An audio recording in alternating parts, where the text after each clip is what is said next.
Welcome to this explainer. Let's face it, right out of the gate, engineering math, it's got a seriously tough reputation.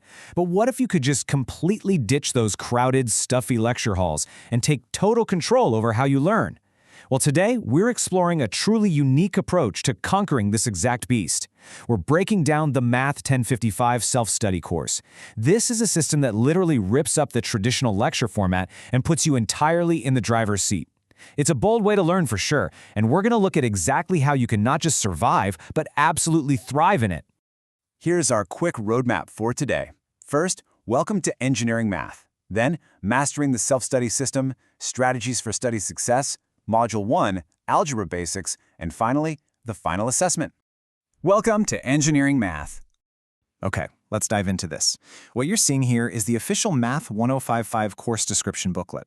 And get this little booklet effectively replaces your standard lectures. It lays down all the rules of the game for a course that is completely 100% designed around self-study. Its whole mission is equipping you with the absolutely essential, non-negotiable mathematical techniques that you are desperately going to need for the rest of your engineering degree. And here is the defining golden rule of the whole thing. No lectures. You are in the driver's seat. The entire syllabus is carved up into these weekly modules. Now, because there isn't some professor standing at the front of a lecture hall forcing you to keep pace, your own personal discipline and time management, that's what's going to entirely dictate your progression. It's incredibly empowering, but, it definitely requires a rock-solid strategy. All right, moving on to Section 2, Mastering the Self-Study System. So let's talk about your actual weekly rhythm. Step 1 is self-study. This is where you hunker down, read the assigned text, and tackle the specimen test completely on your own. Step 2, you head over to a physical testing room and sit for a quick 25-minute untimed test. Then Step 3, and honestly, this is where the real magic happens, one-on-one marking. You literally sit down right there with a marker and get immediate, personalized feedback on your work. Finally, Step 4 is either pass and move on or revise and retake. And listen, if you fail a test, it's not a punishment. It just means it's time to revise and retake it on a totally different day. You get a maximum of 2 attempts for a failed module. So a stumble is absolutely not the end of the world. It's just a clear signal to practice a bit more. To pull this off every week, you're going to need your essential toolkit. The main text here is Modern Engineering Mathematics by Glyn James. Now, if your math background is feeling, just a little rusty, there is a warm-up text by K.S. Stroud. But, and hear me very clearly on this, Stroud is strictly a gentle warm-up. You absolutely, without a doubt, must eventually transition over and master that main Glyn James textbook if you want to survive the harder concepts later on. Rounding out the kit, of course, you've got your trusty formula sheet and a university-approved calculator. Now, let's talk about what success actually looks like in that testing room. These module tests are scored on a super simple scale from 0 to 4. Getting a 3 might sound to you like you're just scraping by, right? But in this specific system, a 3 is a fantastic, solid pass. In fact, it translates to a 75 out of 100, which is straight up an A grade. Pulling off a perfect 4 requires absolute flawless perfection, and the markers are seriously strict about that. I love this because this grading scale beautifully reinforces that the whole point of these weekly checkpoints is true understanding, not just blind perfection. Up next, Section 3, Strategies for Study Success. Now, what's really interesting about this slide is this incredibly encouraging quote straight from the source material. Understanding is not an all-or-nothing process. One understands at various levels. When you're out there self-studying, it is so easy to get frustrated when a concept doesn't instantly click into place. But this is a really powerful reminder not to panic. If something is just taking time to make sense, it's totally okay to step away, let your brain process it in the background, and just come back to it later. To help that understanding actually grow, the syllabus lays out these golden rules of study. First up, a little and often. Seriously, do not try to cram an entire complex math module on a Sunday night. It won't end well. Second, active reading. You can't just passively stare at the page. You've got to constantly be asking yourself, wait, why is it done this way? Third, and honestly, this one is massive, try the exercises before you ever peek at the solutions.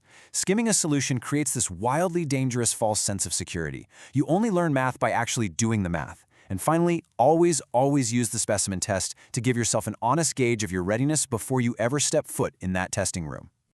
Let's shift gears a bit. Section 4, Module 1, Algebra Basics. And this brilliantly illustrates one of the very first things you'll be reviewing, expanding brackets. On the left side here, you've got the correct expansion of x minus 2 all squared, which properly gives us x squared minus 4x plus 4. But over on the right, that is a classic painful error where people just square the inside terms and completely forget that middle minus 4x term. Look, we've all been there, we've all probably lost points to it. But locking this down early is absolutely crucial to prevent cascading errors when you get into the heavy calculus later on. Right after that, the module dives into algebraic fractions, which means you got to find the lowest common denominator, or LCD. The text defines this as the simplest algebraic expression that has the given denominators as its factors.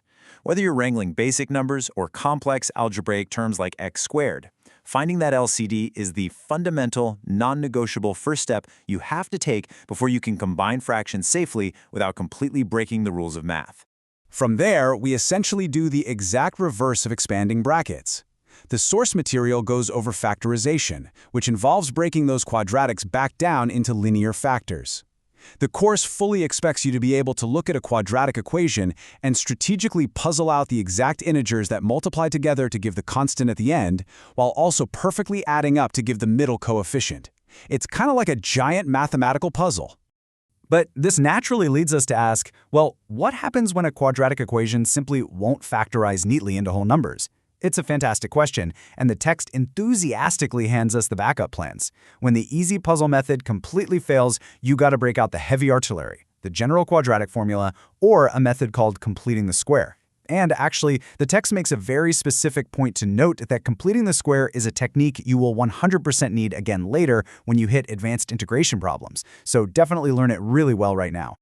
And finally, Section 5, the final assessment. So, the crucial point is figuring out where your marks actually come from, right? Those weekly module tests, your coursework, they carry a solid 20% of the overall weight, alongside a quick 5% online class test in January. But hovering over all of this, casting a very long shadow, is the massive 75% chunk for the final exam in May or June. The weekly tests are vital for sure, but that 2-hour written final exam, that is the ultimate boss battle of your year. Because of that ridiculously heavy weighting, the syllabus leaves students with a super vital, motivational warning. Module tests are checkpoints, not the finish line. Literally, the worst thing you could do is rely on short-term memorization just to scrape together a quick pass on a Friday afternoon test. You have to learn this material deeply. Why? Because the final exam isn't just going to test your short-term memory. It's going to rigorously test your true long-term comprehension of the entire year's worth of mathematics. And that brings us to the ultimate question you have to ask yourself right now. Will you master the discipline of self-paced learning to conquer the mathematics of engineering? This whole administrative structure, the weekly tests, the one-on-one marking, all the self-study guides, none of it is meant to be a burden on you. It's actually a highly flexible framework that is custom designed for your ultimate success.